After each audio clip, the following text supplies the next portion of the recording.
Thank you all for coming. Thank you so much for organizing it, and thank you to York University for giving us the space.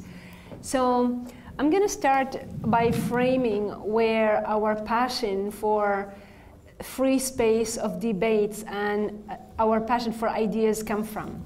So both Faisal and I grew up in the Middle East, a region that is now sadly affiliated with violence, instability.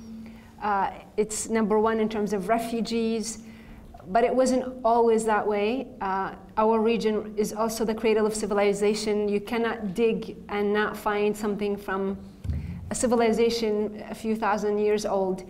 And we really have hope and faith that our region has it somewhere in its DNA to contribute to humanity in a positive way again.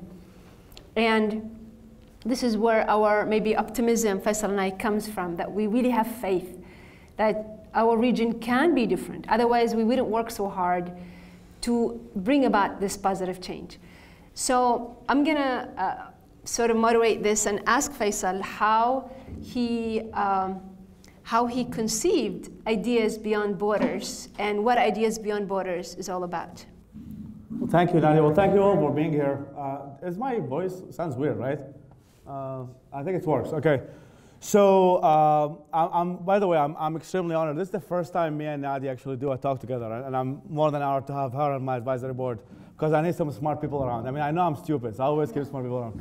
So, I mean, generally, like, I grew up in the region. I left Iraq, and I was considering myself part of this new generation of advocates who I would say who have really seen it. My neighborhood was taken over by Al-Qaeda. Like, we lived under theocratic countries, and we have this, we look around and we see what's happening in the West, and we're like, okay, like, what do these people have that we don't have? And so I came to the States. I mean, long story short, I came to the States, and I started getting involved in many of these groups, and I would say that the conceive got I would like narrow it down to 3 reasons. #1 is that, I mean, just from statistics-wise, like, there are more books translated to Spanish in 1 year than Arabic in 1,000 years. I mean, that's a quote by the UN, even though the report is old, but it's been supplemented, which shows that, unfortunately, many people who are my age do not have access to most of the knowledge that many of you have today. The second reason is seeing kind of the failure of many of these so-called counter-extremism organizations in really dealing with the issue. They always try to deflect that, oh, if Macy's make enough discounts, there will be less terrorism. That doesn't work. And I always thought of extremism as kind of a process, and there obviously is a multi-layered issue, but obviously education is part of the solution. And education, not just, I mean, sometimes the word education is misused. It's education about good ideas, and education about critical thinking, and education that makes you aware of what's around you and makes you think. This is the type of education that I think would be the best deterrent. And really, I mean, as also one of my goals is really institutionalizing that process. I mean, that's why I'm doing it as a part of an organization that Nadia is a part of, and Steven Pinker and many esteemed people, is to kind of institutionalize that work, other than, because many of us who are the intellectual or non-intellectuals like myself have always been all over the place, and we always try to do things by our own. We write articles, we become fellows in these organizations, whatever. But I think what I'm trying to do is really kind of build up a foundation for that optimistic change and hope that we're trying to implement in the region.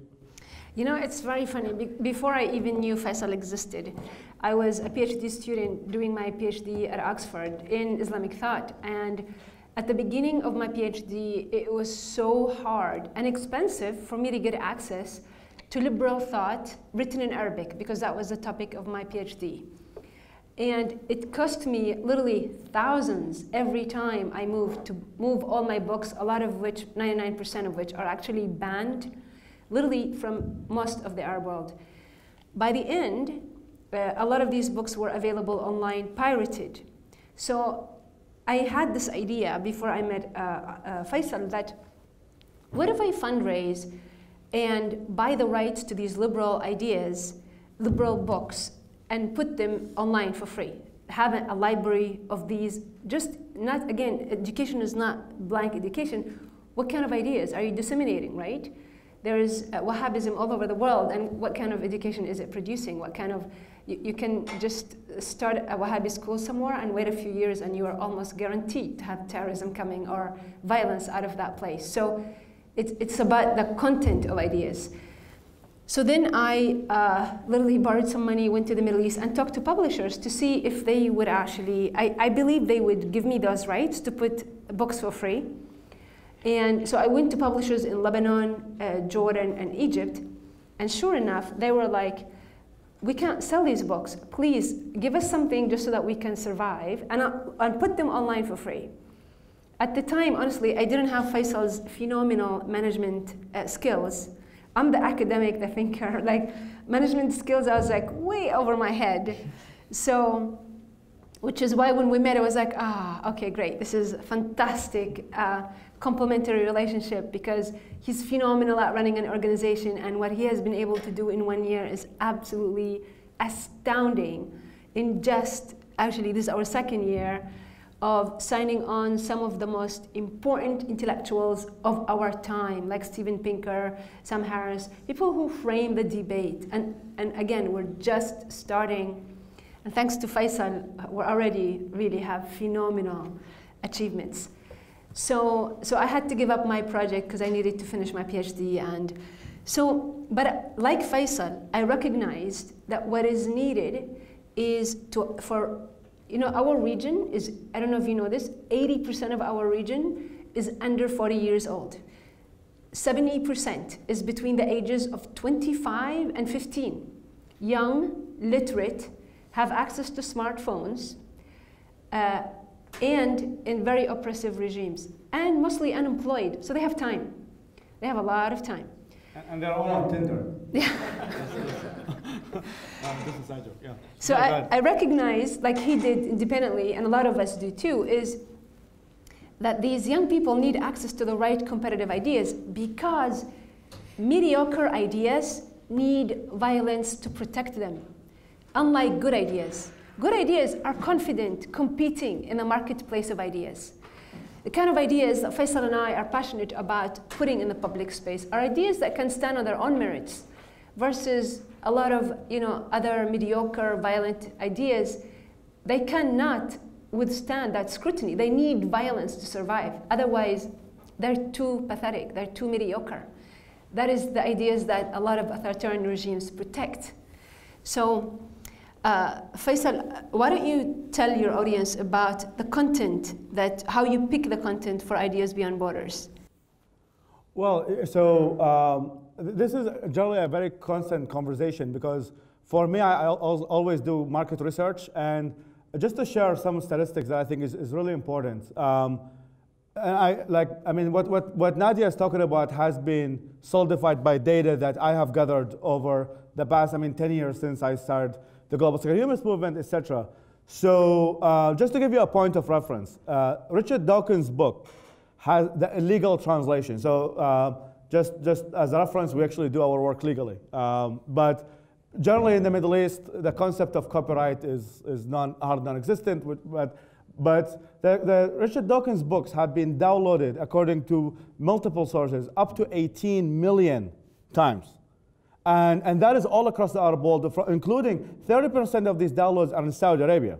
So you assume that Saudi Arabia, which is also the land that spread lots of the violence we see in the world today, you can see that there is still within these regions a very passionate young audiences. So back like when I was doing the market research and everything, and so I kind of I would say solidified that at least roughly between 35 to 40 million people who are, I would say, following what I call the influencers, the pages that really follow ideas that are similar to ours, science, philosophy, et cetera, et cetera. So then as a result, we're obviously not trying to preach to the choir and try just to reach the people who agree with us. But I don't want to use, I will not use the politically incorrect word, but I will use the politically correct word, is that the content that we choose is designed for opening up the mind. And I would corner them in what sometimes refers to as enlightenment values. These are the values. I mean, this latest book by Steven Pinker really solidify. I mean, when I met him, when I asked him to join the advisory board, I told him, like, we need an Ayatollah, and you're going to be the Ayatollah of my organization. He agreed. But he agreed on that Ayatollah part. But so, I mean, he mentioned that there are 4 major elements, which is science, reason, progress, and humanism.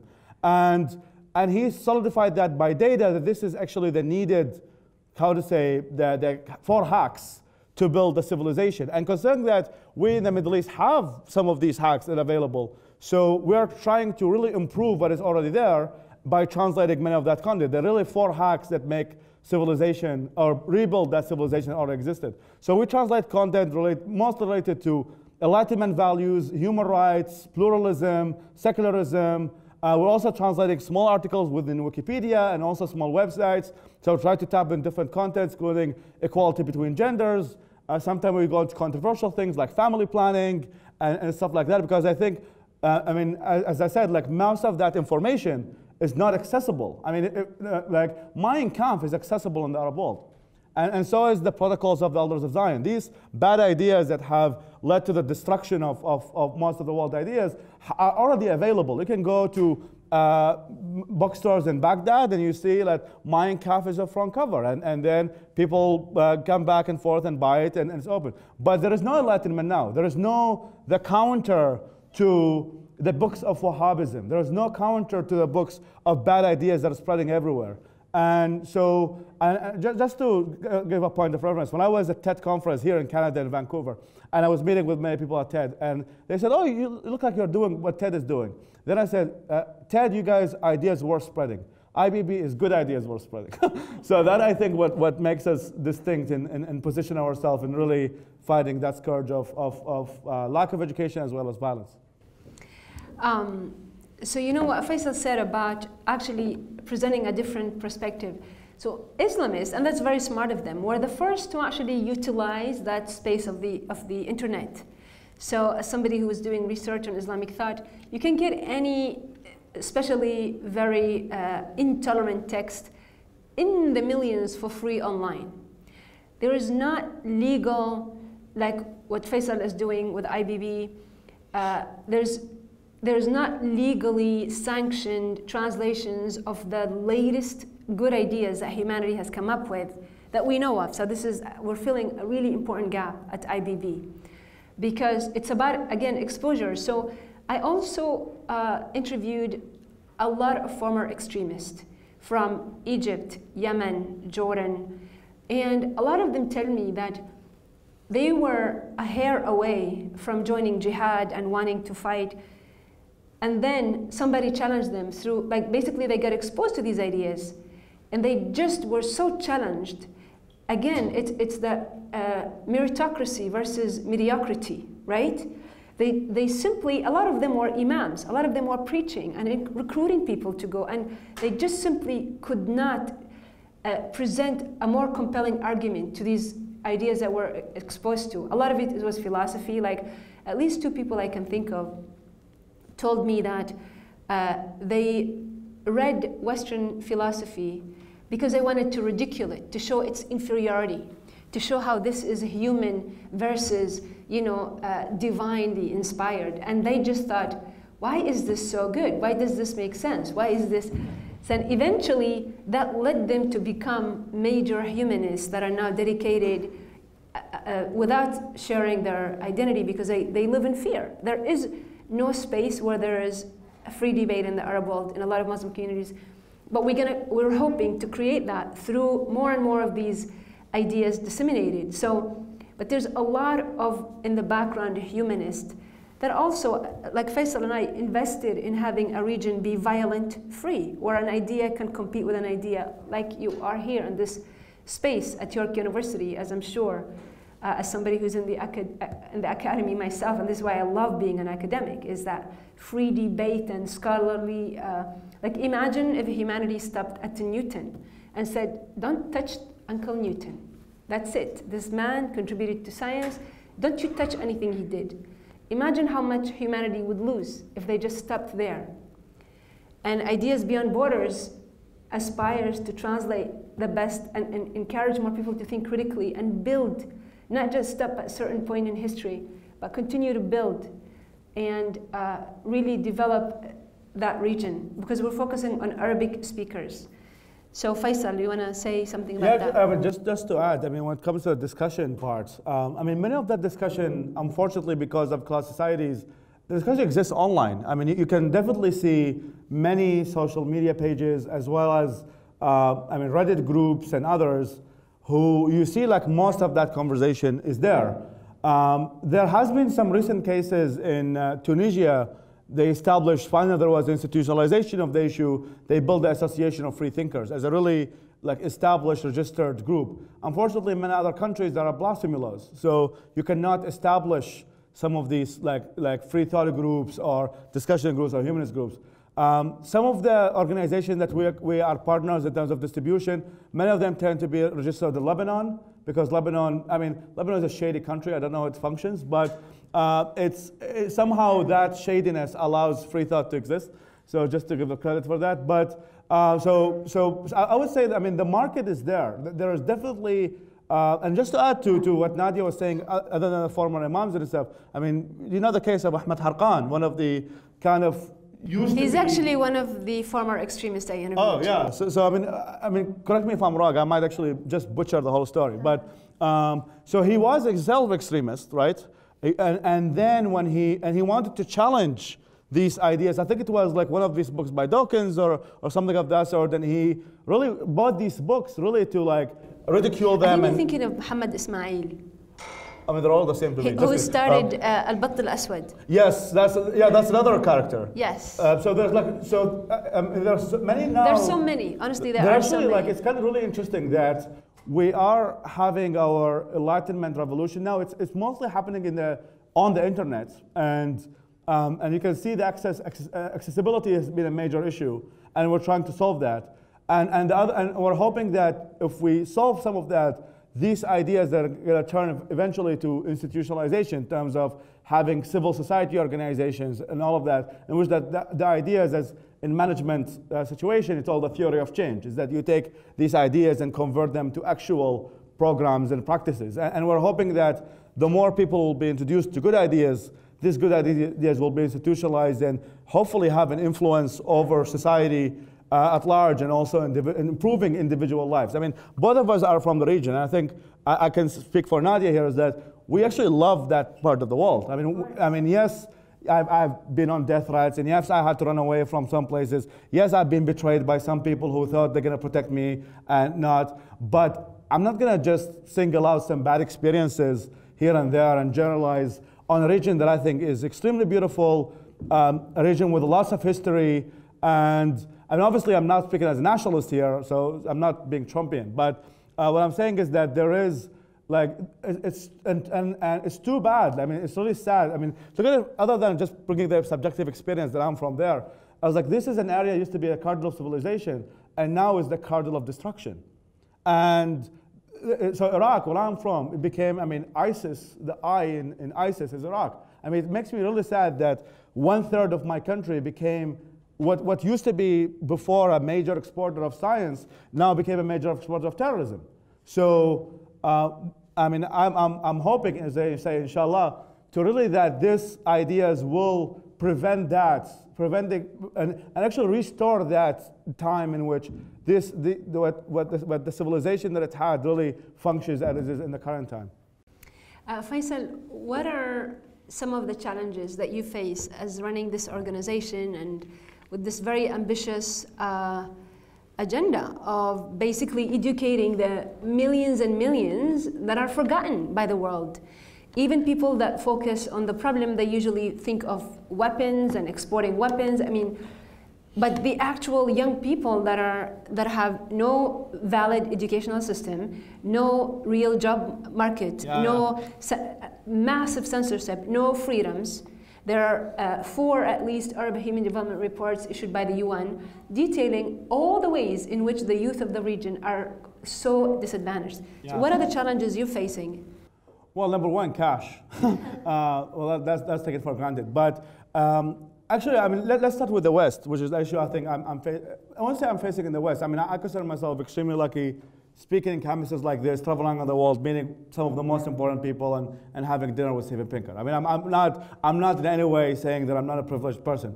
But how many times in which, when I met with people that be considered government officials, and they always would say, well, this is a good idea. And they're always, none of them focus on very short-term solutions. They're probably are much more expert in that. So they will talk about like, okay, what can we do in 2 or 3 years? Publish a report here and there, say that this administration XYZ has done all these amazing things and did all of that. I mean, the best example, like the USAID program in Iraq, just to give you a reference there. And during the Bush administration, when the war happened, and then the Obama administration, every 2 years come a report like, look at all these amazing things we have done. Look at how Iraq now is the beacon of democracy. All this fake news, right? There's many of these stuff are, they do things here and there, and sometimes even the schools are not even built. I mean, there's so much corruption from that side. So how many times, like, from the West side is like, I encounter like, oh, well, this is like, we cannot do this right now. Also like tiptoeing, oh, but we have a relationship with Saudi Arabia and we don't want to piss our Arab allies in the region, blah, blah. And so this is the issue that from the Western standpoint.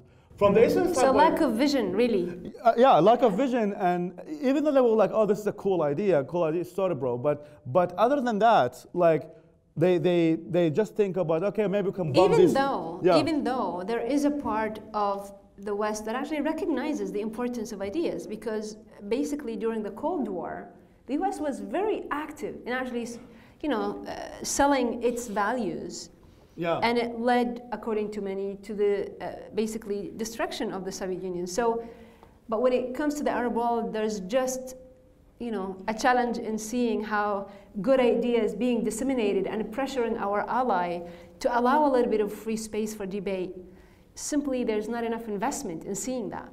Yes, so like lack of vision, very focused on short-term solutions, trying to really, okay, like this is the allies we have, let's keep them all happy. And there are obviously some differences between the Trump administration and Obama administration, but I mean, generally it goes in that. So it comes with the East. So just actually a recent story, and there are many others we're facing. So most of our translators are based in the region. There are 2 reasons we do that. Number 1 is cheaper. Actually, number 2 is cheaper, but here's number 1 that I think for me means a lot.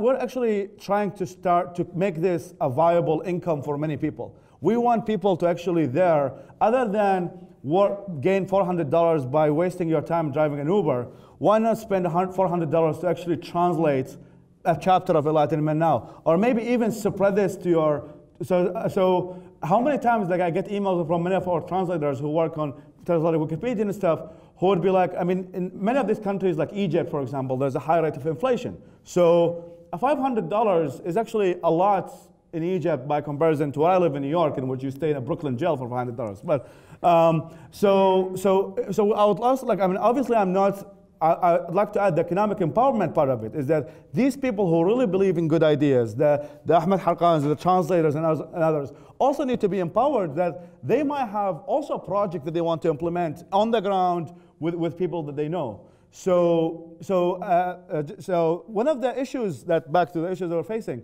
is that security. There are many translators are, even though they're putting so much hard work, I mean, translating a book is not easy. And translating even a chapter, considering that vocabulary-wise, the English vocabulary, there are so many words that are not available in Arabic, unfortunately, because of the length of scientific development and stuff. So it's a lot of hard work. It's not like something that can be done by a machine and just translate word by word. There is a context in translating spiritual material or scientific material. There is like a larger context than just purely literal translation of. I want to say something about this, because I think it's not really, people don't discern.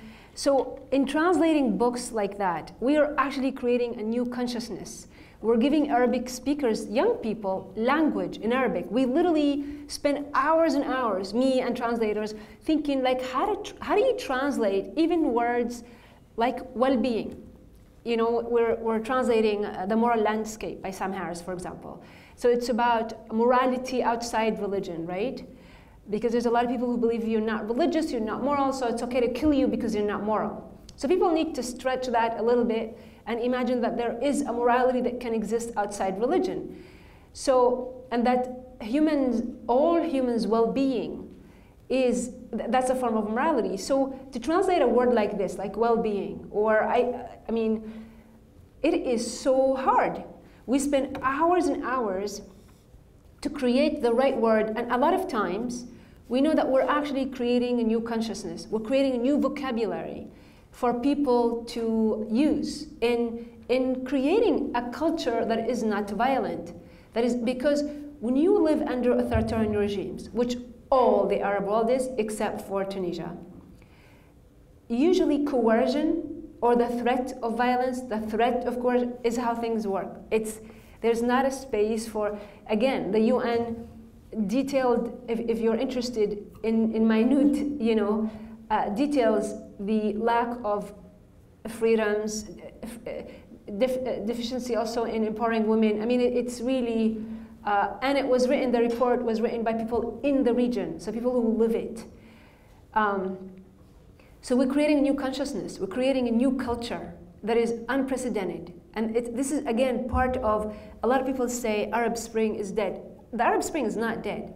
Chapter 1 is over. There's chapter 2, in which there are a lot of people like Faisal and I who are doing change incrementally, very slowly, one person at a time, one idea at a time. We are part of an avalanche of change coming. It's not yet news, but we believe that you will see that change in your lifetime. So this translation is not just translation, it's creating a different culture.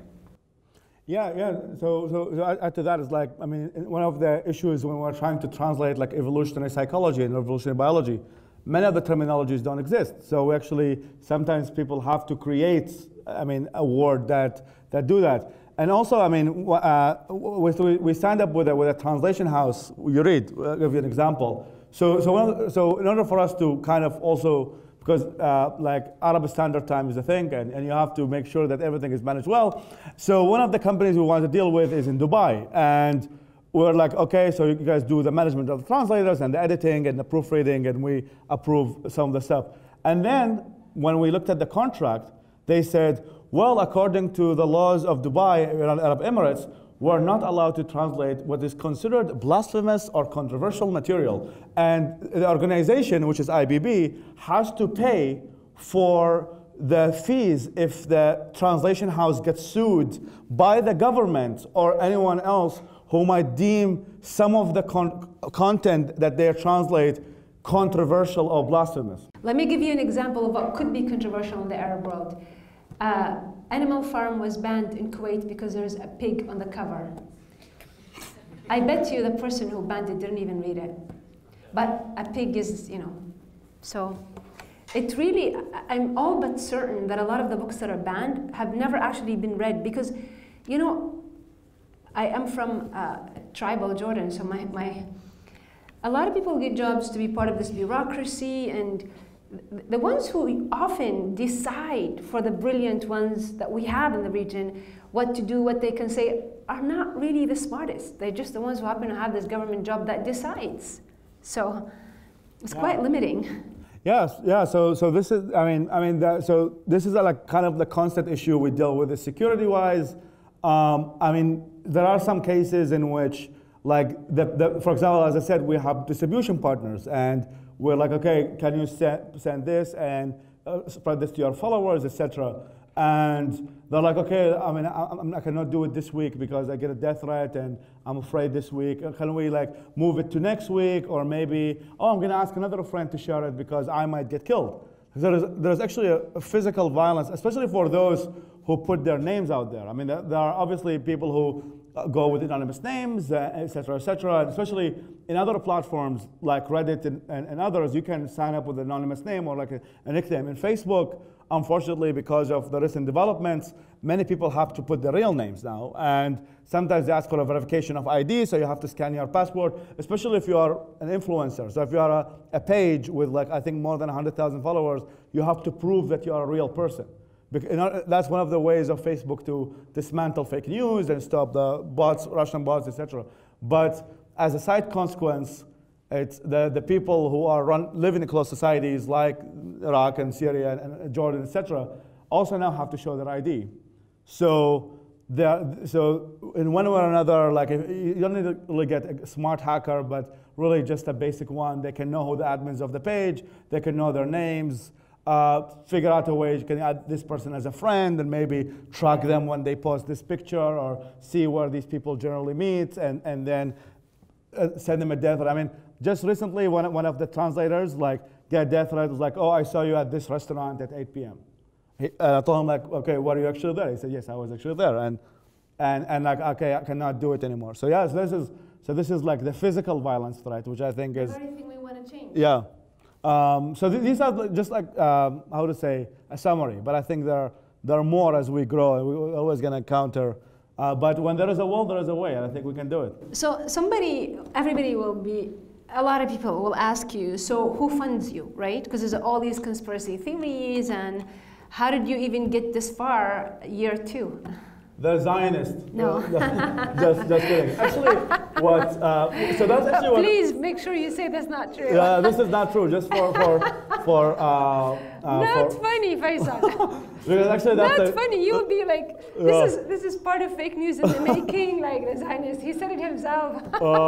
So it's actually what is interesting, what I find really interesting, and kind of like what is beautiful about America and the West is that kind of the private sector, public sector situation. And while we did not have yet support from major government institutions, it's like many people who are really anti-war are the ones who are supporting us. They're like, okay, it's like we have tried the wars, they hardly worked out.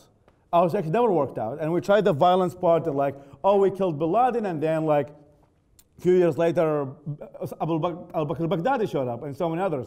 So in a weird way, it's like a mix of Bernie bros and libertarians. So even though some people might consider them from the opposite side of the spectrum, right, in terms of left, right, but many of them were like, okay, this is really soft power, and this really can have an impact for ages, and it's non-violent. I mean, none of what we're doing, as Nadia was saying, was anything to do with violence. We are translating both, spreading them. So many people who are not really believing in the violent solutions of, okay, I mean, obviously there need to be military solutions for terms, I'm not against that per se, but it's in a weird way, like the translation project in particular have really attracted many people, and for those who are skeptical, every year, every nonprofit in the United States have to publish their 990s, and that's where you can see some of the donors. Hopefully we can expand that, and I think what is amazing is that we really have attracted people from all over the political spectrum. And many people try to tie it back to politics. It's like, oh, you're doing this thing because you're a liberal, or you're doing this thing, you want to intervene in other countries because you're conservative. I really think that this is just a humanist. Like the goal of the project is just purely humanist. There are these people who denied access to most of the world knowledge, especially the ideas that are making the world a better place. And we are making that happen. As simple as that. This is not a right-wing idea, not a left-wing idea. As simple as humanist people, individuals, helping each other to make the world a better place. Absolutely. So I wonder if we should open it up for the audience and let you ask questions. Thank you.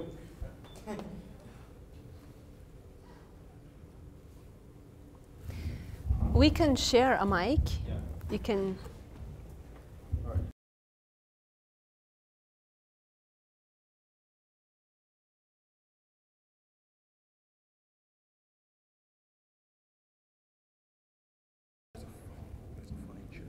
Yes, yes. Well, Yeah. yeah, absolutely. Oh, should we? No, it's not this one, right? It's for recording. Yeah. There's this one. Oh, okay, that's for you.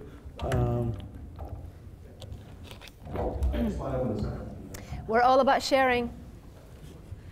Yeah. Okay. Oh, We that's share intense. more than ideas. And just keep them, as brief as possible, so we can get your assignment. Thanks. Hello, my name is Yaniv. I recall earlier in this you were saying you're trying to spread the knowledge through the legal system, like legally. Yeah.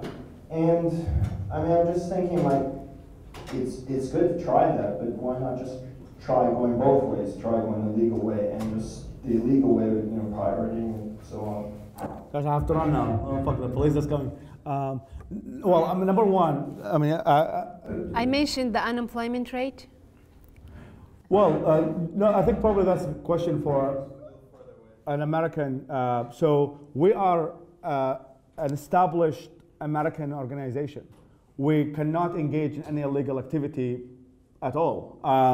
So we cannot take a book and just like translate it. So obviously this is a limitation. That being said, many of the authors, like for example, Steven Pinker, just to give an example, who said that his ideas are really worth translating.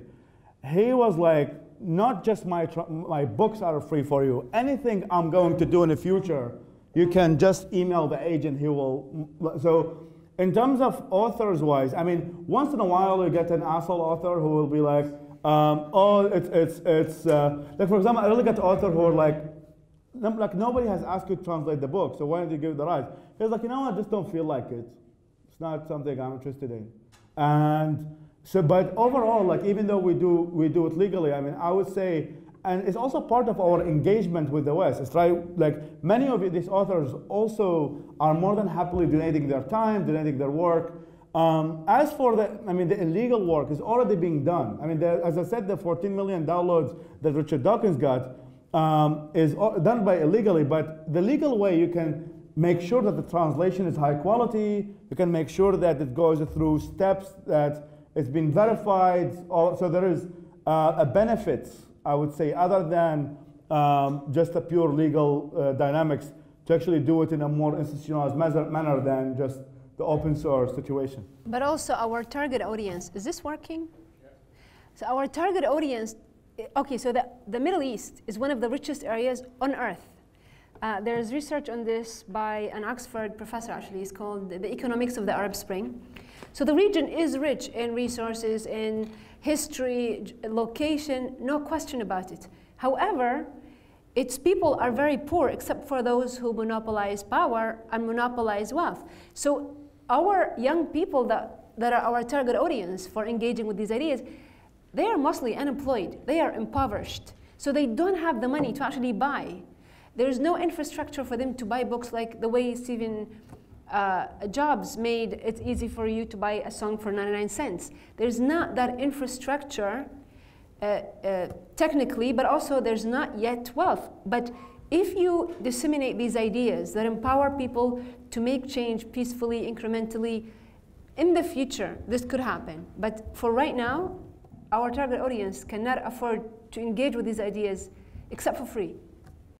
And also to add, I mean, the security concern is that when you even want to buy a book, I mean, if you have the dollar to download a book, you also might need to put your address, billing address, and what's funny is like, which I recommend everyone doing this. If you check out Amazon Arabia, they have the Nike and the Adidas, but not the books, which actually says something about how while there's still a market that, as the wealth is available in the Middle East, but unfortunately is going mostly in the wrong places. As a book addict, I was really upset when I couldn't buy books when I was in Dubai. I was surrounded by skyscrapers, but I couldn't buy a book. So it was a bizarre experience because I practically buy a book a day. I am really a book addict. I think also Dubai bans Audible, right? I'm not certain about this, but I remember I wanted to buy a book and I just couldn't. Yeah, I think one of the Gulf states, I'm guessing it's UAE, that bans Audible altogether. Like it's not available. Yeah. Even though the wealth is there, the market is, people can buy it, but they don't. They want people to get the Nike and Adidas, but they don't want their ideas to move around the 21st century. Thank you. Thank you. Hey, my name is Kevin. Thank you both for coming tonight. So, given how the power base of a lot of the Gulf Arab states, and for their governments, I mean, is theologically based, and a lot of the ideas that you're introducing our threat to that theology. Have you faced any kind of like state level suppression? Like, I mean, against your organization specifically, and if not, what's your plan for when that starts happening? Let me answer this. Yeah. Well, you know you made it when you actually get the state attack. So generously, the company WordPress, for those of you who know some basic web design, WordPress is building our digital library. So we're actually building a digital library of all the content we're going to translate, we're going to make. I mean, when you ask me about the design, it's going to be kind of a mix of like Audible and YouTube. So other than just the basic books, we're also going to have short videos and hopefully audiobooks and snippets of audiobooks. Considering that the library is not there yet, so that kind of stops major attack. That being said, so previously, before I started my organization, I've worked a lot in getting shit over there, for lack of a better word, and also trying to help and support dissidents. I've worked with major corporations in terms of consulting and all of that. So what we will do as for our plan, there are ways in which we can create a mirror files all over the internet. And considering that our content is free, that people can download them, we're also encouraging other people that, obviously from an organization perspective, we want the metrics and we want people to donate, and therefore we can present in a report, blah, blah. But, I mean, if the file, let's say Enlightenment now, is uploaded 70 times of multiple sources, yes, they can ban this one, but then a new link can show up. And then for people who like, okay, the government of Saudi Arabia banned this link, then you can go to this link. So, but how do we make copies of Faisal? Huh? How do we make copies of Faisal? Well, that's not necessary now. But by the way, I bought her lunch, so she's praising me a lot today. But just kidding. But yeah, so we're planning to do multiple mirrors of pretty much all the content. There is some obstacles in some countries. So for example, like, so it all depends, I mean, probably if you know basics, is the internet service provider, right? So internet service provider can just say like, Google is not allowed, right? So for example, China, many of the Great Firewall doesn't allow even access to any basic websites. There are some, thankfully, many of the Arab states are not as advanced as China. There's no the equivalent of WeChat and all of that.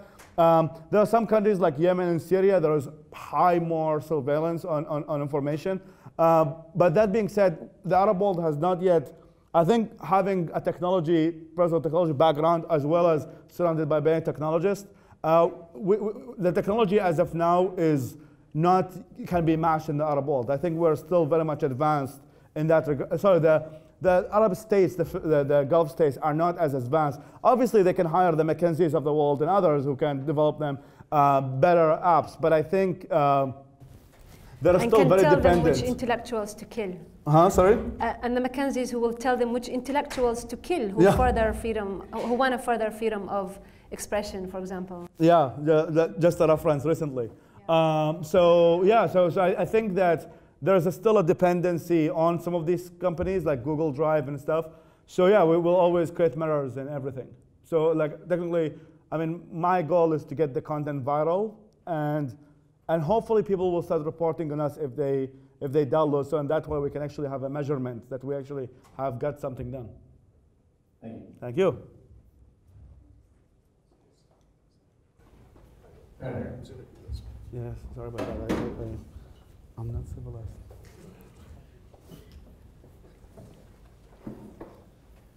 Hi, my name's James. You mentioned Tinder in jokes, but it got a little thing spinning in my head. The idea that it's less like Tinder and more like Grindr, in that being an intellectual in a lot of these countries with the theology behind there, and the fact that like you have guys like Ray Badawai who just made a few jokes and ends up in prison for 10 years and 1,000 lashes. So actually coming out is almost like coming out as being gay, like it was, say, in the 1960s here. It's a criminal act, it's an immoral act, it's all that. And that's kind of how a lot of the liberal and humanistic ideas seem to be taken or perceived. But because of that, it seems that the one thing that's kind of lacking, which basically allowed for the whole gay movement here to, is community. Like that there's a question of how that community builds, because in reading another book by Majid Nawaz talking about how he grew up in Essex, he didn't really have that community until he was afraid. And then it was an Islamist community, and then he was an extremist at that point. And that community is what got him going. And like you said about education, it's the right education, but that didn't happen until he was robbed of any community and now was in prison and was then offered different information that he really didn't have available to him before. But I think that if you're in that area, that region, that Middle East, wherever, if you don't have that community, it's very hard to come out and say, I think this. Do you find that you're going to promote this or promote this community? First of all, this book sounds like a book we should translate. We already are. Majid Nawaz. Oh, okay, sorry. Yeah. You mean Grindr? No, no, we're not building it. Well, we're not. You can try and get Grindr in Saudi Arabia. I don't think it'll be successful. Well, I mean, Nadia is the expert on that. I'm just going to give like the technology. I mean, as I said, like there is lots of government repression that doesn't allow physical communities to exist. That being said, there are hundreds, if not thousands, of online communities already. So if you're talking about physical community, there are obstacles, and the obstacle of physical violence is just major one. But actually, often academic research indicates that people start online and then move offline. And because they are finding each other easier online and they build relationships. Like I met a lot of the people that I met from my research, I was online friends with them for years before we actually met. So a lot of times these communities start online and they move offline, and they are building. A lot of them are like really forming communities, marrying into each other. They're actually forming quite the community. But you can also be jailed for dancing to Pharaoh's Happy. Yeah. Right. So it's very hard for people to be motivated for that. It's kind of like coming out of the closet. That's why I was using that little metaphor. If you might find people that are like you, but you put yourself at severe harm's risk, honestly, there are more of these people than one may imagine. And again, they really are finding, they live there. Their entire energy is put into making their life livable, right? So they're very creative, and they really have succeeded. Like again, one article I want to write, academic article, is the politics of space.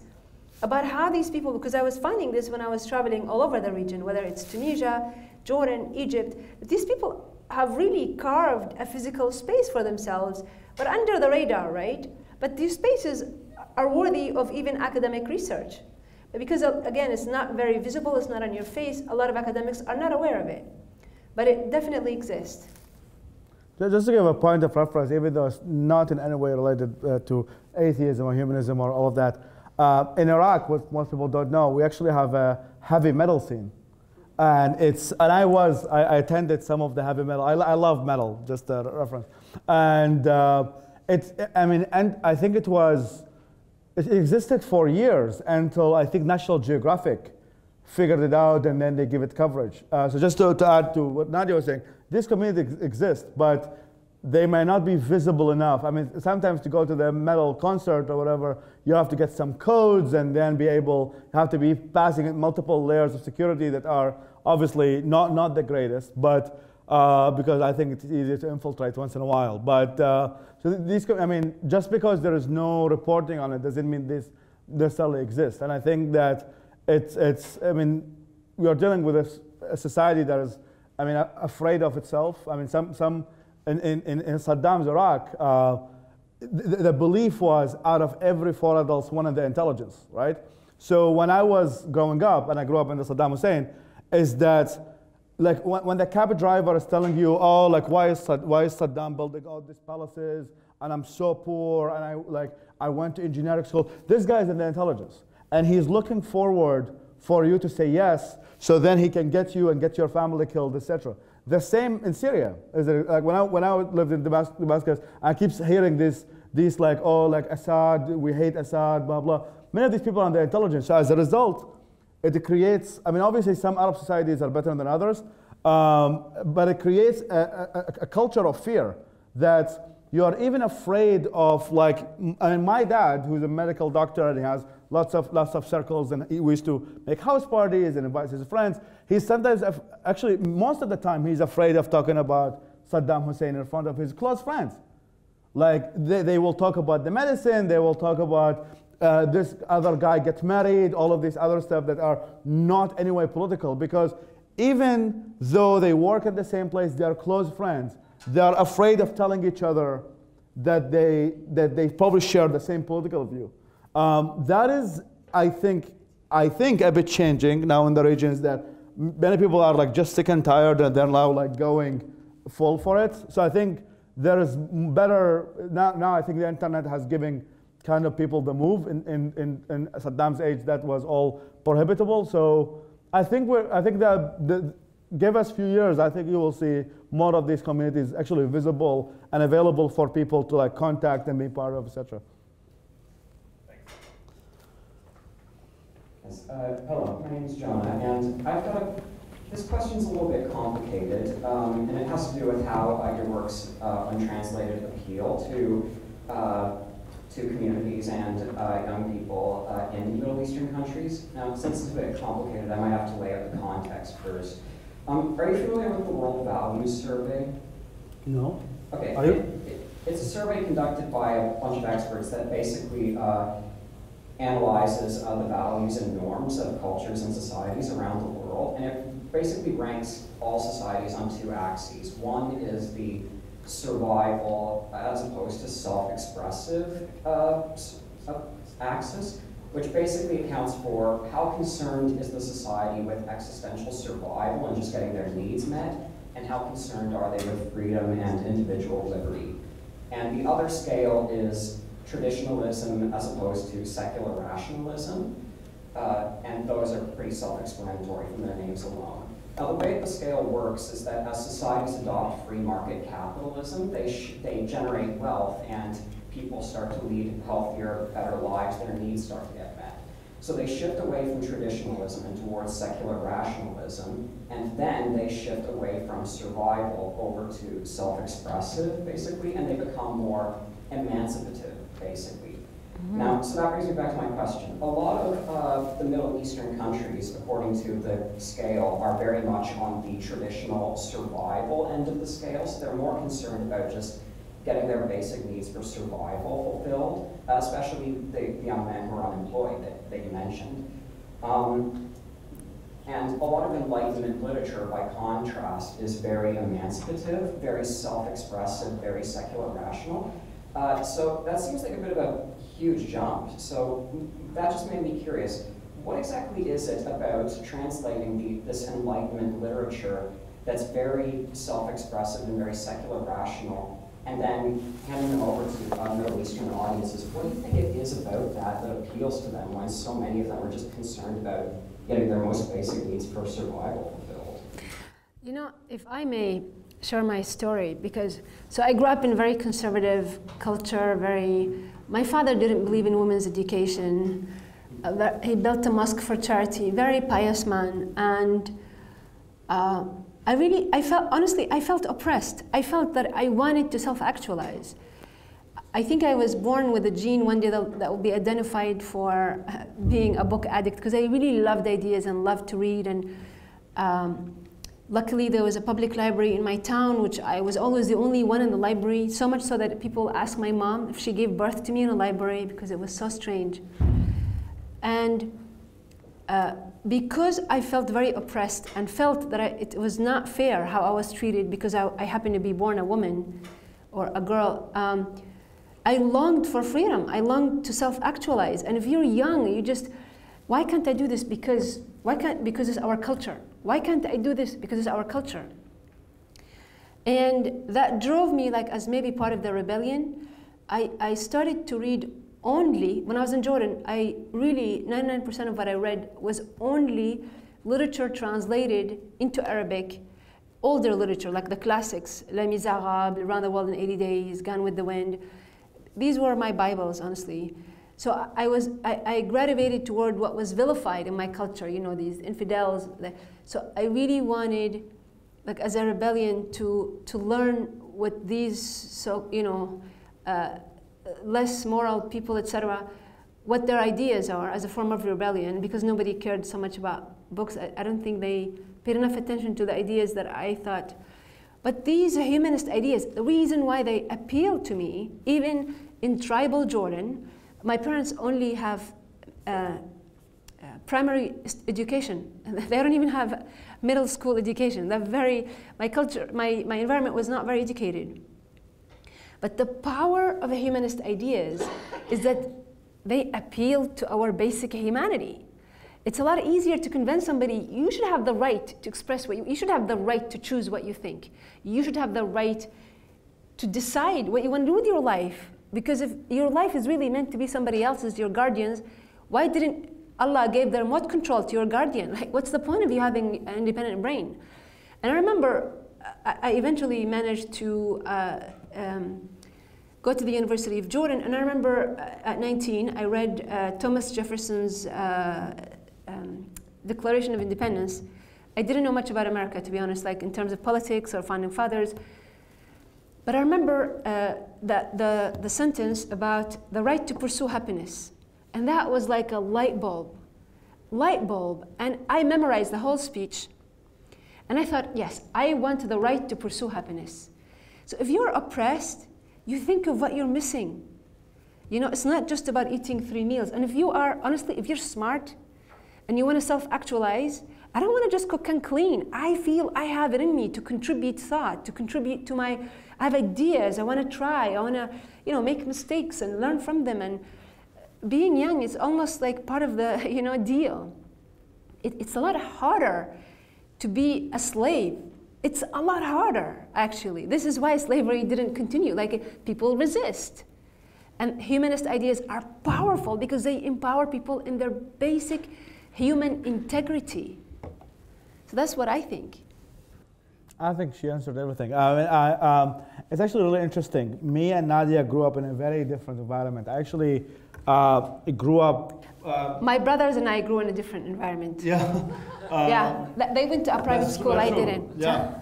Yes, I mean, just my parents are liberal. I had the access to most of, I mean, Jefferson and Thomas Paine and most of secular material. What really changed, like, to answer your question, is that people, I mean, I'm in touch with like many of the people who watch television, and I love actually what people think about television. And sometimes we get the worst things ever. So for example, like on One TV, in the Middle East, on Nilesat, we used to have My Sweet 16. That's like, if you want to join ISIS, you should watch that show. It's about like a bunch of teenage girls in Beverly Hills buying Lamborghinis, and then they hate their dad for having a purple Lamborghini, not a red Lamborghini. And they're like, I hate you, Dad, you told me, this is like ISIS radicalization material. That being said, it literally is. Like if you really want to hate the West, watch these shows. But what you also see is that people look around them and they see what is out there. Now what I think, the evolution of, well, television and now having access to Nilesat and Arabsat, in which you can see what's in the world. And unfortunately, many Arab people have difficulties in getting a visa to the West, so they can see the West physically, but they can see it through television, they can see it through the internet, and they look around and say, I mean, just as getting off my speech, is that why not us? I mean, we have countries with lots of resources. I mean, the Middle East is not just rich with history, but also rich with resources. And they look around and they're like, okay, so here is Germany, which actually probably has less resources than Iran or Iraq, but look at Germany as being the 4th largest economy, in which many of them have better rights and representation, while I am studying at the University of Tehran, and I can never guarantee a job, and I'm always have to suck to the Ayatollahs to get basic life. So even though, I mean, what you're talking about is the hierarchy of needs, right? There's like people need like food and shelter, then they start looking for self-actualization. But as I said, like slavery is actually difficult. I mean, and seeing that the world out there is better, and it's better because I mean they see theocracy and Islamic theocracy and others are not foreign to the region. I mean, you can see if you lived in Baghdad, for example, during 2006. Al-Qaeda came into our neighborhoods. It's not like some foreign entity that came out of nowhere. You can actually live theocracy. You can see theocracy. And then you're like, you know what? Like killing barbers for shaving, beheading doctors for studying Western medicine, it's not actually the life I want to live in. So they are seeing, they're constantly seeing. Like how many times I get many Iraqis, especially the young folks, who are like, yes, I used to, like, I went to Islamic school, blah, blah, and then I start seeing ISIS. And they're like, they're using many of the things that I was taught, and I was taught in madrasas in Baghdad, and also the South. And they're like, you know what, well, now I saw this in practice. Well, obviously, the practice is debatable, but you know what, I don't want to live under ISIS. I think it's better if we live. And even like there was a great author, Iraqi author called Ali al-Wardi, and he wrote a book about like understanding the Iraqi mind, I think understanding the Arab mind. And he said something that people would vote for the Islamists but live in the secular world. And he was trying to explain it as a kind of a critical thinking, because people want to live a better life, even though that sometimes their ideology stops them from thinking that. But they want to live a better life, and I think that by default they want to seek what would be the conditions or ideas necessary to make a better life. So even though it's on the top of the scale, I would still think that, in fact, the more you're oppressed, you might likely think of it more, because these bad ideas are persecuted individually. Okay, thank you very much. That answers my question very well. Thank you. Well, hopefully my English is understandable. I'm always debating myself. Thanks, Jabir. I have two questions actually. One concerning the books that you want to publish. I was thinking before you turn to maybe English books or Western books you want to translate, maybe you look through Arabic authors who are already, like you can mention Al-Walidi, who talked brilliantly about sociology and social issues that are both the culture. Also, Abdel Hussein, who's a Saudi philosopher. Absolutely. He's on our list. We absolutely have this agenda as well. Because I'm an academic and I'm an intellectual historian. And it's very frustrating to me that a lot of the intellectuals that I wrote about in my PhD, which I'm now turning into a book, they're not in English. So 99% of academics who teach the Middle East, I can't read them. They don't know their thought because it's not in English.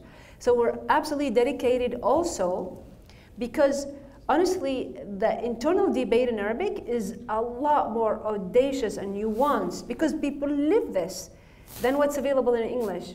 So we want to, not only do we want to introduce Arabic speakers to the greatest ideas in the West, but we also want to introduce, especially for me as an academic, I want to introduce my fellow academic and the wider world to ideas and philosophies from the region, of people who actually really thought long and hard about these issues and produced ideas that are worthy of debating in the West. Absolutely. We're working on that. My second question is about security concerns for people who want to contribute to the organization, to ideas beyond borders.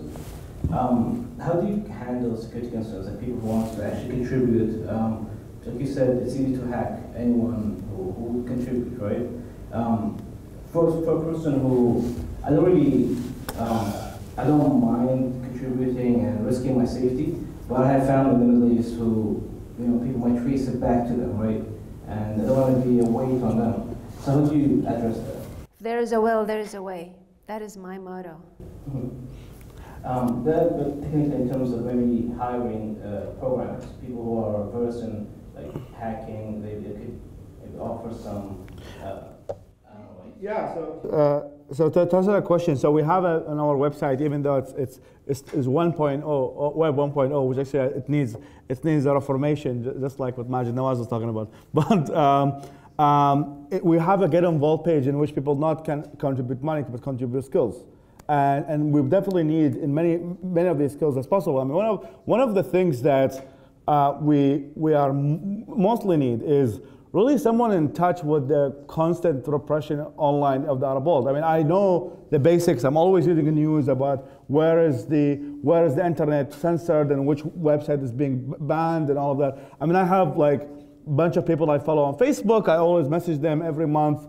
Oh, like, I mean, recently there was a website called Rasif, yep. and the newspaper was banned in Egypt. It's actually, it's an Arabic website.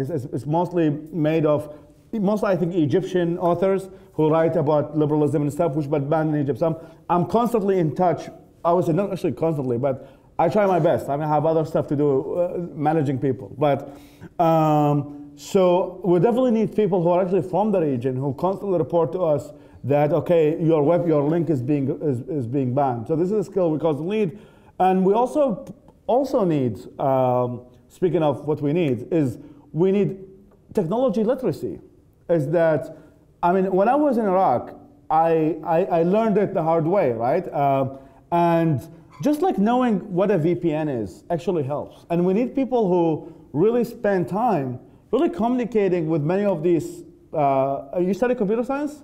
I'm in computer programming. Oh, cool. I used to do psychology, but I switched to computer programming. Yeah, that's cool. So, so like even like someone who, I mean, you speak Arabic, I assume as well. So like even somebody who can just teach average Joe is that, okay, like when you're living in a society like this, how about put that USB in your laptop so it has your IP address, use this website, use that app. That is actually, I think, one of the main things that the target audience we're targeting needs. And I think people with your skill can definitely be helpful in that regard. I want to say two things. One is not all Arab countries are the same. So for example, according to the latest freedom report I saw, Tunisia is the only Arab country that is free, and Jordan is partly free. So Jordan, for example, Jordan has refugees from Palestine, Iraq, Syria, in addition to Jordanians, Palestinians. So it's a hub for people from all over the region. So if a place like Jordan is free to disseminate these ideas, we have very close networks. Like I'm from Jordan, he's from Iraq. We have a team that is from all over Palestine, so Jordan. So we have a network that is growing and expanding every day. And all it takes is only a few to make a massive difference, as you know. So if I may give you just one example. So I was into very brilliant political novels. The Arab world is having a phenomenal spring in novels, in fact, political novels. You know, it's usually a love story, but the love story has, you name it. If you want to discuss freedom of speech, if you want to discuss religion, every issue under the sun. And there was a novelist who wrote a book about the Algerian War. And basically, a theme was something, I'm simplifying to make a point, how the Islamist and the so-called secularist regimes were both very authoritarian and were very merciless with the population. So, wrapped in a love story. So, it was published online illegally. The author was very happy about this, that she dedicated her next book to the pirates, because the pirates made her well known. So one day, I'm talking to my mom on the phone, and she's quoting this novelist, and I'm like, Mom, how do you know this novelist? She's Algerian, mind you. So there's 500 million people who share one language. So whether you're Algerian, she's a bestseller in Jordan, or because Arabic is one language that is shared by a huge, a lot of people. So I'm like, Mom, how do you know this woman? She's like, oh, your sister downloaded the whole thing. My sister happened to have a sister in America who got her a Mac, and so she printed the whole novel. That was me, by the way. She printed the whole novel, and then my mom read it. So I went to Jordan, and my cousins and aunts were talking about the novel, and I'm like, how do you know the novel? She's like, oh, you know that your mom gave us that copy. So that one copy got circulated. I'm from a 1 million member tribe, yeah? God knows how many people have seen this copy. So once it's out there, I mean, it has a life of its own. So even if the website is banned, let's say in Saudi, somebody could email it as an email attachment, Dropbox, 1 million venues. If there's a will, there's a way. Everybody has a relative abroad. Everybody has. So in this day and age, it's practically impossible to suppress it, really. Thank you. Mm-hmm. Okay. Hi, my name is Maggie. So you guys talked a lot about like secular humanist thought, and I was wondering if you had been working on translating any critiques of Islam from other faiths, because there are lots there. Particularly, I was thinking of the Chaldeans might not have that language that you're looking for, because they also speak Arabic, but they have that different faith, and they might have language that they've had developed for themselves that might be very, very useful in translating. Interesting. Well, I mean, one of the, as I said, like one of the main things that we're trying to accomplish is opening up the minds. I'm not familiar with Chaldean literature, but I grew up in Iraq, and I'm surrounded by many of them. I mean, there is critique of Islam coming from different religions, as you say. I'm not sure personally. I mean, number one, considering how many conspiracies there are in the Arab world that believes that there are wars of different religions against them, the Christians being the Crusades and the Jews being the Zionists, they already take that, like, believe that already. Yeah, so it actually would add fuel to the fire. Like I mean, they already believe in, for example, like, just to give you a case, I mean, the video of the innocence of Muslims, right? The one that actually caused many, it was actually made by an Egyptian Coptic, so Egyptian Christian, right? Many of the people who work for Memory, which is one of the major translation houses founded by the Mossad, and then many of the translators are also Coptic Christians. And as a result, it actually added lots of hate. Not that I'm trying to justify any of the hatred, but it added, like, because many of the Arab world, Nadia may confirm this, like, really introduced to very binary way of thinking, and then they link everything together as like the Jews on Fifth Avenue sponsoring the Christians in northern Iraq to confirm these people to become Christians. Just to give you a worst case scenario, what actually happened in Fallujah, one of the famous places in my country, unfortunately, for terrorism. Once the US Humvee, the second war of Fallujah, was passing around, and then the cars before them were Christian missionaries, right? And then they had like massive cross. So like the Humvees are going to Fallujah, which is literally like the hubs of Al-Qaeda back at the time. And then there was like, after like few hours, like massive crosses. And what did the people of Fallujah thought this was? They thought it was the Crusades again. That's what they thought. They didn't have, let's imagine like a Christian Humvee, sorry, a Humvee with a Christian cross. The first correlation they were able to make, that this is a form of a new crusade coming to our country, and they look back at their history from Salah ad-Din Ayyubi and others who fought the crusades, and they saw it as immediately a war between the Muslims and the crusades, and so it actually can be used as a recruiting tool when you engage in kind of inter-religious dynamics and inter-religious hatred, because there are lots of mentions of the Christians and Jewish in the Hadith and the Quran, so people actually can build up references when they see criticism coming of their faith from other faiths. But would you not face that same issue of secularism? Yes and no. I mean, I'm definitely much less of an expert, but I think is that, I mean, there is a bad connotation to secularism in because many people have associated that with Western imperialism, which is a problem, and also has been associated with kind of secular dictators, which is also a problem. So there is a still negative. I mean, in Iraq, for example, the secular parties don't call themselves secular parties. They call a Dawla al-Madaniyya, which is civil party, which actually means the same thing. But they try to, I mean, it's all about messaging. But I'll leave that to Nadia. I think there is a difference between translating books like Enlightenment now about the actual contributions of Enlightenment values and scientific progress and humanist values to humanity all over the world versus taking one religion and, I mean, when people are equipped with critical thinking, the rest is up to them, right? When people believe in the idea that people should be able to be different than you and you have no right to kill them if they think differently, the rest, you know, can, if you take it to its natural conclusion, they can use their own critical skill to whatever they want. But I think there is a difference between these values in general versus, I mean, we are nowhere near there, you know what I mean? Maybe in the future there'll be a place where these debates can be taken seriously and, you know, really engaged, but not at this point. we're like starting with basic enlightenment values, really. Yeah, just because you mentioned Sam Harris, I thought Yeah. he'd be quite a bit more inflammatory than.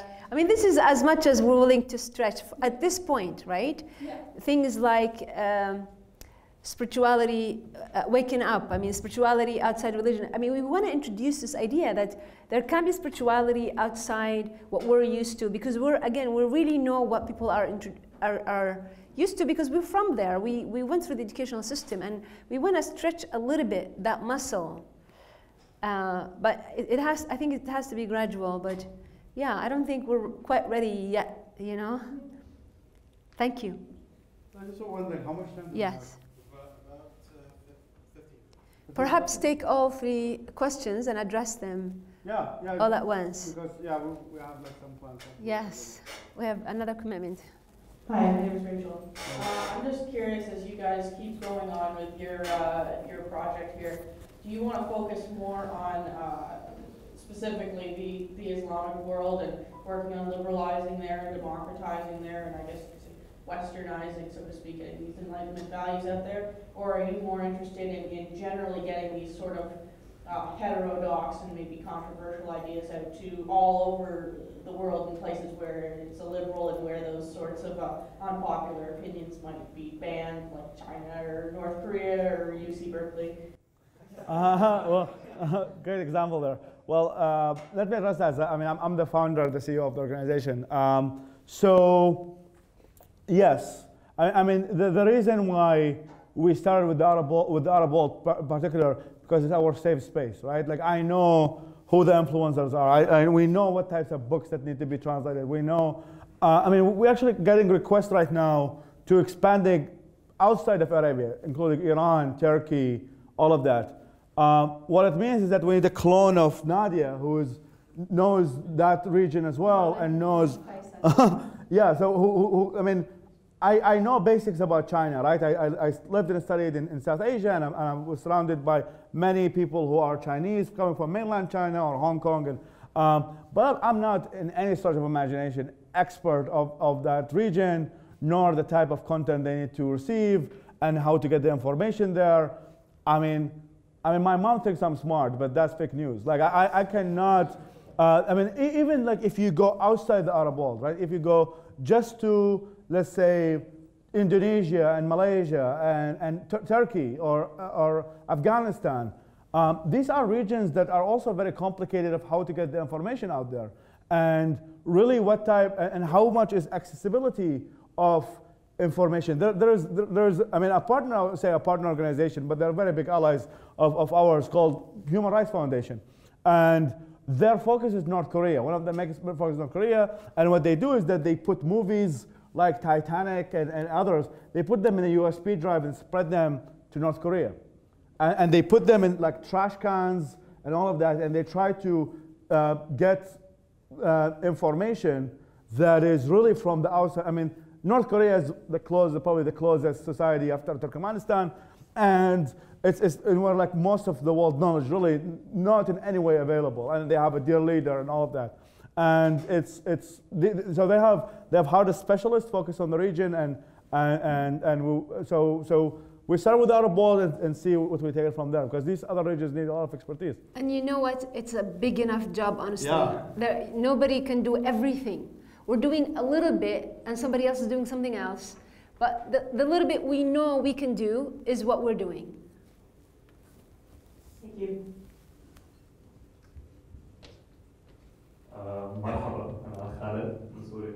I'll continue in English for the rest of you guys. He says he likes McDonald's. Exactly. So, first of all, thank you for this beautiful message. I've been sitting there smiling the whole time because amazing. Whatever you guys are saying was amazing. Thank you. Second of all, this is more of a question. Yeah. Okay. So right now in most of East Syria and West Syria, it's more anarchy right now. So I was thinking you guys were talking about the more physical space, like actual space that your organization can grow in. Would that be something you guys would target in a way because of the whole anarchist, no system, no real suppression of ideas, or is that something you want to stay away from? Wow. You know, we already discussed having, like, in places that are liberal, like Jordan, for example, or even Tunisia, we could have Steven Pinker meet some of the fans of his books, right? So we already are thinking about spaces where we can have these thinkers talk to their Arabic fans and people who and engage in debates with these. And it sounds like a good idea to maybe one day even have, like, the way Apple started to have physical space. Yeah, I mean, I've already made some phone calls. The three main phone calls, and I think the region why, the places I'm focused on, I mean, as an Iraqi citizen, I can push some stuff to actually establish things in Iraq. And Iraq is kind of an anarchy, even though we kind of have a government, but it's like barely functional, which is kind of a good thing on some occasions. But so there's definitely a place we can open a space there. We can definitely open a space in Kurdistan, Iraq, which also has some flexibility in terms of opening civil society organizations and all of that. I mean, that you're talking about is the YPJ, right? They're kind of the areas in Syria, right? Well, the YPJ can be one part of it. Yeah, and the SDF, the two. Well, that's the same thing. Yeah. But, also, rebel held areas are, that's why the more anarchist side. Yeah, I mean that would be again, like, I mean when I was mentioning when I was in Iraq and I was having talks with lawyers and stuff. I mean it's not as easy, and I think that, I mean even in Iraq, which is state, right? It would be extremely difficult for us to like manage an off branch in the Middle East unless we have the capacity of hiring many people, and that is kind of like a place that can be considered stable by comparison. So I don't know. I don't think it's a wonderful idea, and I don't know how feasible it is. The dream of being able to debate ideas without fear is what motivates us. So right now, I don't think it's easy. Thank you, guys. No, great idea. Hi there. I had initially two questions. One of them was already asked, so I just go to part B then. I think Faisal was mentioning how a lot of the movies that kind of, and Western culture that is kind of easily available in the Arab world is, let's say, the junk version. And I get and that is also my impression that is what most people out there see, and that's why they have very strange ideas as to what is happening in the West. But on the other hand, or I should say on the other hand, but maybe paradoxically, some of the Western broadcasting that does go to the Arab world is not particularly good either. I'm thinking of Radio Sawa and Al-Hurra. And I'm just wondering if, as kind of a part of your activities, you would expand it to help I think it's called the Middle East Broadcasting Corporation, which is the U.S. government sponsorship of those two stations, kind of think of better programming and how better to spend the U.S. dollars on those stations, because my impression again is that it's not very effective, and not what is chosen is not particularly good. Actually, I mean, I'm actually very well versed in answering that question. It's actually funny you mentioned that I met with Middle East Broadcasting Network 10 times so far. To give you great news, they have really kind of made it their vision to support liberal and secular thought in the Arab world. It's not like yet in their mission statement, but if you watch Al-Hurra Radio Sawa, you will see that the talk show hosts are completely different. Now there is lots of debate about critical thinking and liberal values and human rights and all of that. The ones who actually excelled in that are the Germans. The German Deutsche Welle, the DW, have really, like, I mean, I watched, I mean, there's this guy, Jafar Abdul Karim, the one who I love goes Deutsche Welle, yeah. Yes, and Deutsche Welle Arabic. It's my number one, honestly. It's they hired the best in the Middle East who can't speak in the Middle East from all over the Middle East, gave them a platform. Yes, and they hired comedians, they hired, so they have actually excelled before the Americans. I mean, obviously Americans are always late on many things. So the Germans are doing an amazing job. Rojava is really getting lots of access, considering that they hired many people who already have influence in the region. So it's not like people that look like tools for the German government. And they actually have a lot, I mean, many of them tend to be sometimes critical of the West and stuff, so they'll allow open debate. And now the United States, I think, is moving to that direction as well. So the Middle East Broadcasting Network has changed its name. Now it's called the United States Agency of Broadcasting. And they hired a guy called Alberto Fernandez, who used to run like the GSC at the State Department, who really, like, he speaks multiple languages, very much familiar with the type of solutions that were offered. I've met him multiple times. And yeah, so I think that finally the United States is actually moving, because Radio Sawa, I mean, yes, they play some good music here and there, and Fairuz in the morning, which everyone listens to. And I mean, they played a major role in the Iraq War. I mean, to give them credit, between 1991 and 2003, I remember when me and my dad used to go up in the house and with radio, and we used to listen to anti-Saddam dissidents. That was the power of, I mean, actually Radio Sawa and Al-Hurra were established for that reason. It was established by, I think, Bill Clinton as the part of the Iraq Liberation Act, in which the United States would involve in kind of a cultural war of ideas type of world. And then people, like, you listen to Radio Sawa and it says, hi, my name is Ed Alawi, I used to be a former Ba'athist. Saddam wanted to kill me. This is how bad Iraq is. And then for us, we have to access like 2 in the morning, get the radio up, and then listen to the Americans who had multiple radio stations inside Kuwait and the borders with Saudi Arabia, and they used to broadcast to us. But then after the Iraq War, it just became shit, for lack of a better word. First or second Iraq War? The first war. Yeah. So the first Gulf War, at that period, it was established as an anti-Saddam Hussein. Voice of America, right? No, it's Radio Sawa. So actually, no, I think Nadia's right. I think it was Radio Free Iraq at one time, and then going side by side with Voice of America, and then it became Voice of America became Radio Sawa. Yes. Yes. In 2001, 2002, and so yeah. Correct. Well, I'm too young, so I'm not. I don't know what they're talking about. But yeah. So that's the Radio Sawa that, and then like after 2003, they actually were bad, mostly bad. Like Radio Sawa, just a bunch of talk show hosts, and just to give you an idea about what Ideas Beyond Borders can actually do with that partnership, it is possible that they will play some of our audiobooks in Radio Sawa. Like they will have a section. I was discussing with them. So NPR has the TED Talk an hour, in which there is a section in which people listen to TED Talks. I've been in talks with them recently that Radio Sawa can actually be a part in which they play some parts of our audiobooks, and they have really expressed lots of interest in doing so. So I'm glad you actually answered the question. I mean, that's a very expert question. Last question. Okay, thank you very much for coming here. My name is Yuri. I only have one question for you. Considering that so much of the extremism that you address through your work is religious-based, what is your agenda for both the understanding and practice of Islam in the Middle East? I mean, we are for freedom of faith. People should choose what they believe. They should follow their heart. People believe what they believe, right? Nobody, regardless of what kind of Islam, I mean, the problem is actually most Muslims can't practice their Islam in their Muslim country because they most likely have a version of it that is not really sanctioned by their government. There's a lot of diversity within Islam.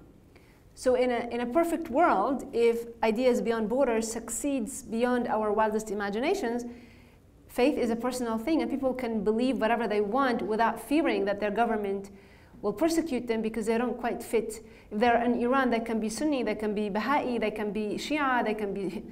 So without really having to fit in one narrow, sanctioned interpretation. To add to this, I mean, I wouldn't say that what we only dealing with is religious-inspired violence. I mean, I agree with the terminology, but also to second what Nadia is saying, I mean, Islam is pretty diverse. I mean, there was a history, and still, I mean, I grew up in Baghdad, and we have, for example, the Hanafi school of Sunni Islam. Yes, it's not progressive as I like it to be, but I wouldn't say that they would be the enemy, right? So there is definitely a multiple schools and diverse set of Islam and that's why we have civil wars, right? If there was one Islam, we wouldn't have civil wars.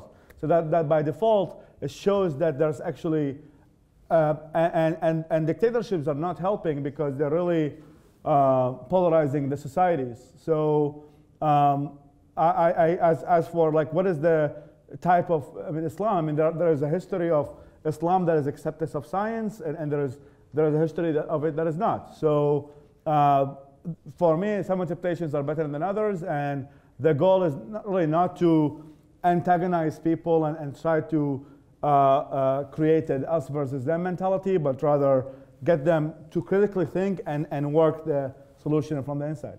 And believe in the innate right of others to think or believe differently without, deserving or being afraid for their lives or safety. Okay, even if that belief contradicts the traditional understanding of Islam. Absolutely. People should, again, be free to believe whatever they want or not believe. I mean, this is why the West is a place where there's free debate of ideas, and there's books like The God Delusion, and there's books that are like pro-Christianity, there's everything in between. Again, a free space where all ideas can exist without violence. All right, that satisfies my questions. Thank you very much. Thank you. Mm-hmm. Hi, they tell me I have to be as brief as possible.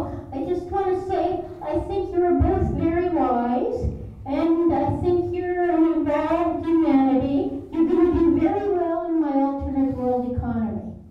Thank you. That's so great sweet. note to end on.